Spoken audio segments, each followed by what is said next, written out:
everybody, this is the EFJ Show. Let's talk about it. I'm your host, Ernest Fowles Jr. We got a panel of men on here today, young men and old school. Hey, all of them young. I meant to say that. I'm sorry, but anyway, hey, I want to say thank you for your time and the day, man. We had a very good show early today. This is behind the scenes. I just want to talk to you about the industry, the entertainment, from motivational speaking to what today, from yesterday, today, tomorrow, Marlon Gray. And I'm going to ask you to help me out a little bit as well. No problem. But I want to start with Gregory on my left right here. Tell the listening audience a little bit about yourself, the viewers, and who you are and why you're here today. I'm 27 years old. My name is Gregory Dunton. I'm a motivational speaker. I am a national wheelchair basketball player. I am, but I held off this year because I wanted to pursue my career as a motivational speaker even further, because I feel like I have a message and an impact to spread to as many as I can, to not give up and to always achieve, no matter what it is in life. Just go after it. Don't let nothing stop you. Don't let people stop you. Don't let what people say stop you. Just go after it. Oh, beautiful, man. And Zach, introduce yourself, man, to the people in your own special way. My name is Zach. I'm only 19. I sing, I produce, I write, I dance, I act. I'm a model. It's pretty much about me. Also, one thing, I can be a motivational speaker because of how positive I am, and I'm a very uplifting guy. You know, I'm always smiling and laughing. And hopefully that rubs off on others. So, yeah. And Mr. Marlon R. Graves, tell a little bit about yourself. Well, I go back about 35 years in this business. And I started out as one of those kids that was going to every play, every Broadway show there was, because my mother wanted to take my talents to the next level. Starting most of my talents in church, it brought me to singing gospel at an early age. Obviously, years later, after doing a couple of gospel shows while in college, while my young professional career, I met this young man right here, and he says he's old, but he's really not. But I met this young man right here, and we are co-founders of the gospel ministry, the Apostles. He's also a CEO of One Soul Entertainment. I'm vice president of marketing and promotions for One Soul Entertainment based out of Miami, Florida. We have taken independent artists to the next level, educating them, put them in positions where they may not have had that opportunity before. I still continue that even in my hometown of Springfield, Missouri, where I'm from.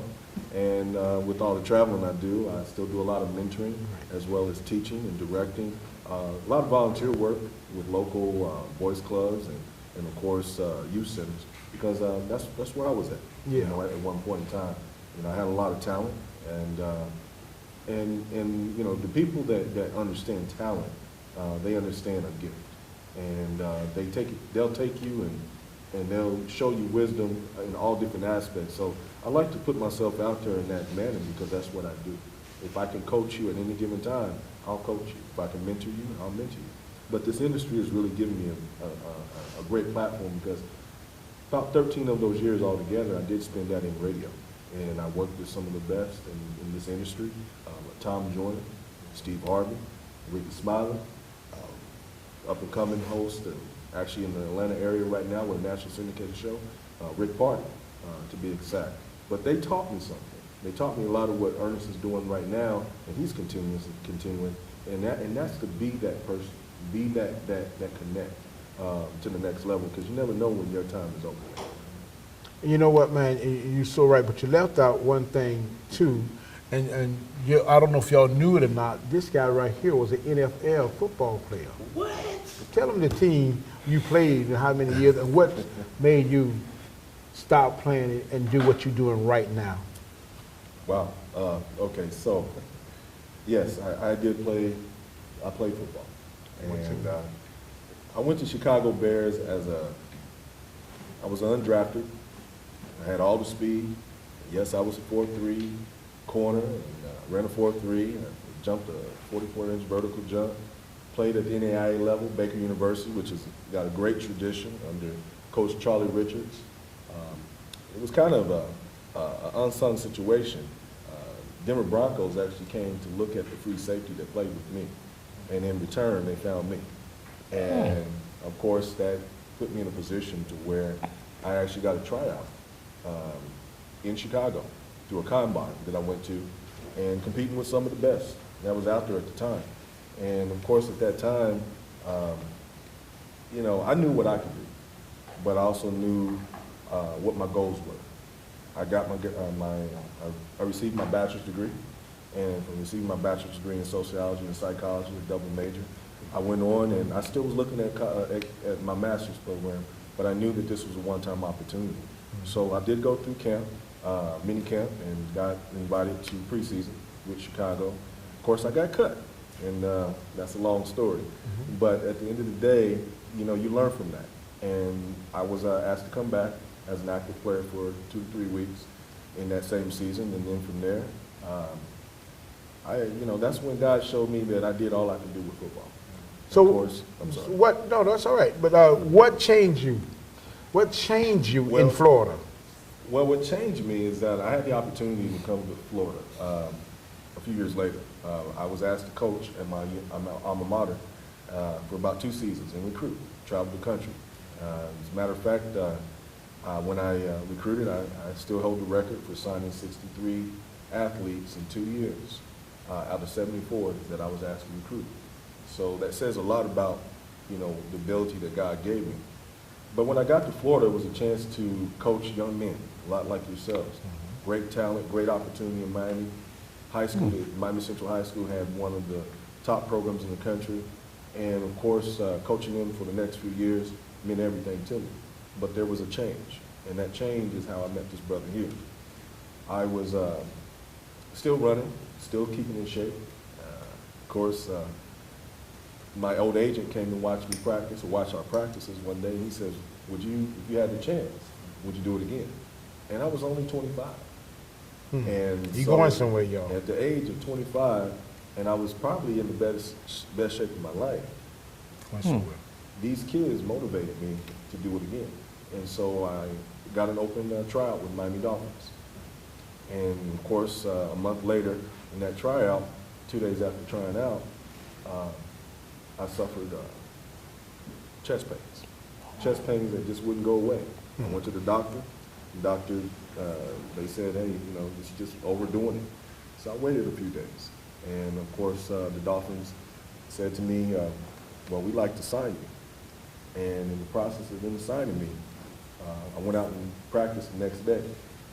And when I went to practice and I was just running a regular drill, guys, I fell out. And that's when I knew something was really wrong. And of course, they still, you know, was looking at me and they said, well, we'll give you a week. So about this time I was still teaching and coaching. And I went back to the school just to check in, and I walked into the door, and as I went to check in, that's all I remember. I fell out again. They said that I put my hand over my heart, and what I suffered was a heart attack. I had had multiple heart attacks in a period of 72 hours. They call them micro heart attacks.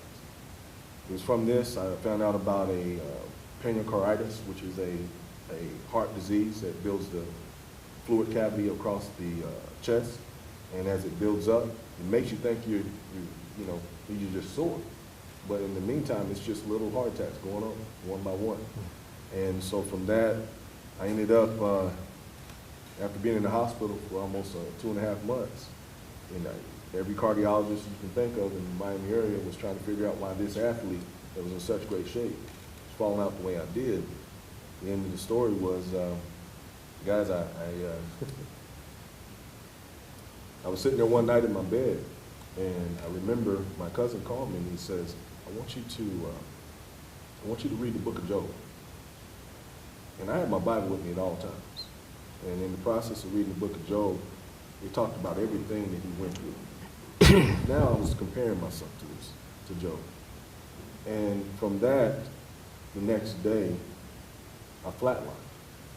And in the process of flatlining for almost 2.5 minutes, you know, people ask you what you see, did you experience something? I don't remember anything. All I remember was when I woke up the nurse that was standing there, she says, God got you. And her and I became very good friends. First thing she did was she said, the day you walk out of this hospital, you come into my church. And so I ended up going to 93rd Street Community Baptist Church. And within 2 months of being there, this man recruited me to sing in the men's chorus. Him and another gospel great, William Ponch Orange of Second Chapter. And we started singing, and we realized that, you know, there was something there. He had already been in the R&B world doing his thing, and I had had my experiences out there as well. And we said, why not? Let's do this. So his idea, his vision was something I attached to. And I attached to it, and since then, we learned this game together. And learning this game, this industry, and you know, I know you're talking about the industry, you know, I realized at that time, I gave a promise to God. I said, you give me this opportunity, I'll give everything back to you. And that's what I've done.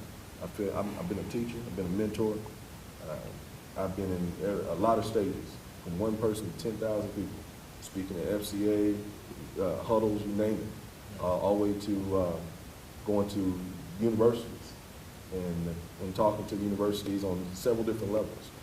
I am currently getting my PhD. I'm going back to school to finish my PhD. I'm at DePaul University. I transferred, you didn't know that. But in the Chicago area, I took a break because my mother became very ill, which took me out of Miami, Florida, and I went to Florida, hometown. And so for these last 3 years, I've been really rebuilding myself, remolding myself. Not forgetting about who I am. Right. But putting me, it's a whole nother, I'm going to another level. And in that same process, as I'm preparing to start back with my PhD program, actually next semester. Good. God gave me a vision of what was next. And on July 2016, I preached my first sermon. That's right. Minister. I'm a minister. And so, you know, it's one thing to minister in the word through song, but it's another thing to minister behind the pulpit, but even outside of the pulpit. Because in this industry, you're always talking about God some kind of way. And you know what? Let me tell you something. You can't get it better than that. When your story ain't my story. Each one of us up here got a story. Zach, you have a story. You when I interviewed you, this was your story, your turning point. When you said, I asked you, during that time when you got hurt, playing football, what you had loved, you became depressed because you couldn't do what you want to do no more. But now, then God came to you, a light came to you and said, music, create. Tell me about that. One, yeah, like you said, it was a tragedy when it happened because it was unexpected, really. And, you know, that's really, music was really my tournament. That's what I had to go to, really. That was my go-to. You know how everybody got a go-to. That was my go-to. That was my peace. That's how I stayed calm. That's what really got me through, you know, being on homebound for 6 months straight and out of school.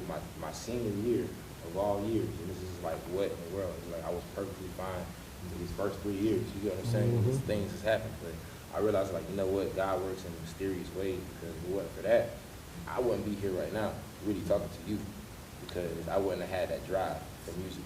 Right. You get what I'm saying? And, you know, sitting in a room for months, you know, you practice, get good at it, because that was really all I had to do. And now I was like, you know what? I could somehow get currency from this. And then, you know, getting educated in the industry is very important, because you can really get ran over and taken advantage of. And I hate to say it, you know, before, you know, bless his soul, you know, Frank passed away, that was the situation he was in. You know, he went in and just signed thing, and he didn't know what he was doing. And then, you know, people that were producing his music, you know, whoever he was working with, they were getting all this money. And it was just like, and I don't want to be in that type of situation. So it behooves that you understand how the industry works. You know, and I just want to ask this question real quick. You know, you had a pivotal point in your life, and I know my brother here, Yes, sir. Brother Gregory had a pivotal point in his life. But here's the question I want to ask you both, and feel free to answer this very thoroughly. Yes.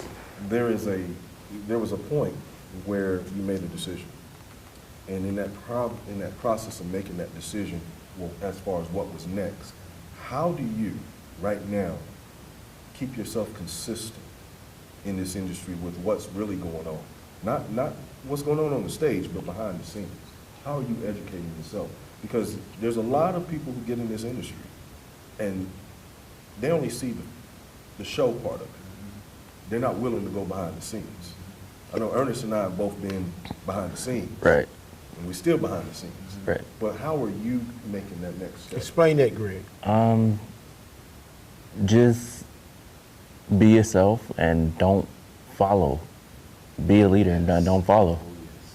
Be an example for other people so that way they can see what they could aspire to be.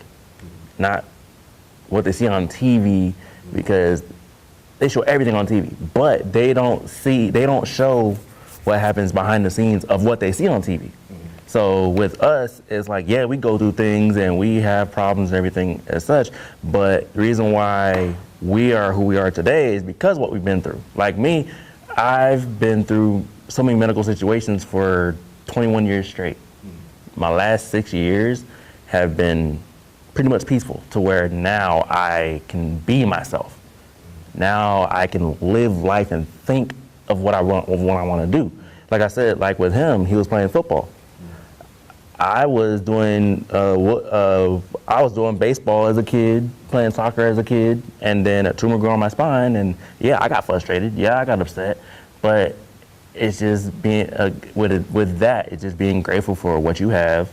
Don't think about what you don't have, and then think about what can your situation that you have currently, what can you do with it to take you to the next phase, and then and me being a wheelchair basketball player. Yeah, I was a basketball player for 1 or 2 years, but even though that's a label, I feel like with my life as a whole, motivational speaking has taught me a lot, and it's made me develop myself even more as a man to be more of an example for and other people. So it's like I'm 27 now, and I'm just like, wow, I didn't think that if I wasn't a motivational speaker, I didn't think I would like be this type of guy if I wasn't a motivational speaker, because you think differently. Well, let me rephrase that question for you then, because you are very multi-talented. You spoke a lot about your different abilities to take on, the guitar, to string instruments, to playing the horn instruments, to keyboards, everything. For some people, that's just hard by itself, one instrument by itself. What motivated you to learn something else? Well, one, I'm a musical person. It's in my bloodline. Like, music is in my family. Music is in my bloodline. For one, really is. That's a good question. What motivates me to keep going is looking into the past and like what happened to me. You know what I'm saying? And I get, I think about that, and that's what really keeps me driving. That's what makes me want to learn more. Because you got to be a fan of learning, and that's with anything. That's for one. And that's with life. That's with sports. That's with basketball. That's with soccer. That's with being in church. You got to be a fan of learning. And so that's where I had developed that mentality with the instruments and with the music. You're on a good path because I got to ask a question. I want to ask the question to you. This question is to you, brother. Now, we've been in the industry a good little while, and we see music has changed the industry from the R&B to now what they play on the radio. What's your take on that from then to now with the music? It goes back to a conversation. I remember years ago, I listened to Marvin Gaye give an interview. And in the process of the interview, he had to stop the interview and tell the reporter, if you really want to know what this is all about, you have to shut the cameras off. And you really have to talk to each other. And when you talk to each other, the key thing is if you're talking to a woman or a woman's talking to you, you have to be real. The music when we were growing up was so real. Anybody could take that conversation and put it in any zip code throughout this nation. Basically what you're saying is everybody can relate. Everybody could relate, exactly. So what's changed, my brother, is that where it is now is that people only relate to the sound, they don't relate to the content of the conversation. That's right. Right. Because the content of the conversation has changed so much to where it's degrading.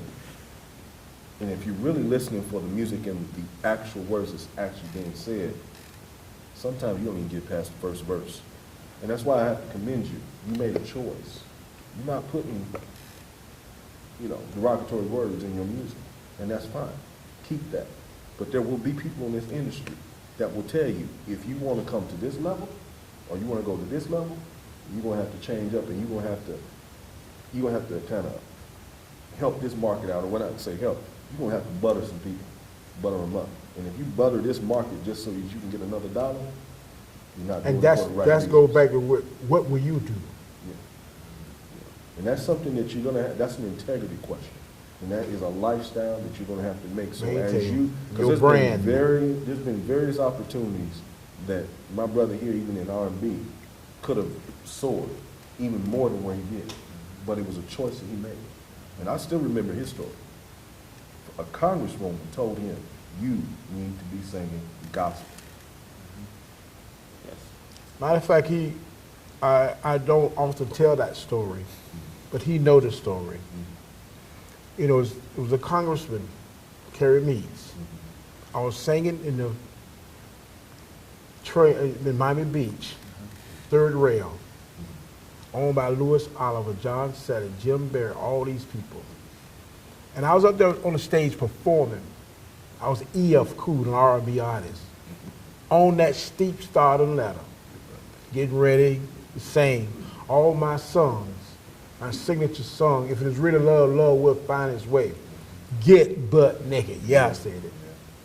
They love those songs. I was in college when that came out. It was all on the radio and everything. I was on my way. Until this woman came to me and said, come here, baby. You don't supposed to be singing R&B. You're supposed to sing gospel. Light went off on me. A lot of people was upset at me, real mad, because I was on my way to sign with the Face Records. And I didn't sign. I still have the contract this day. I never said nothing about it because I knew I had to make a change. R&B, Christian, R&B, I would have been out there strong. But Christian, I choose life. My brother said that last little piece. We're down to the last here. As we close out, if you don't mind. Go ahead. At the end of his shows, he always says, God is real. God is real. And everything that you guys do, if we can give anybody some motivation, and those that are watching us, remember this. God is so real that he's giving you the opportunity to see this right now. And no matter how many times you see this, just remember, the realness of God is your reality. This is the EFJ Show. Let's talk about it. I'm your host, Ernest Faust Jr. Like my brothers say, I truly believe that God is real. Be blessed.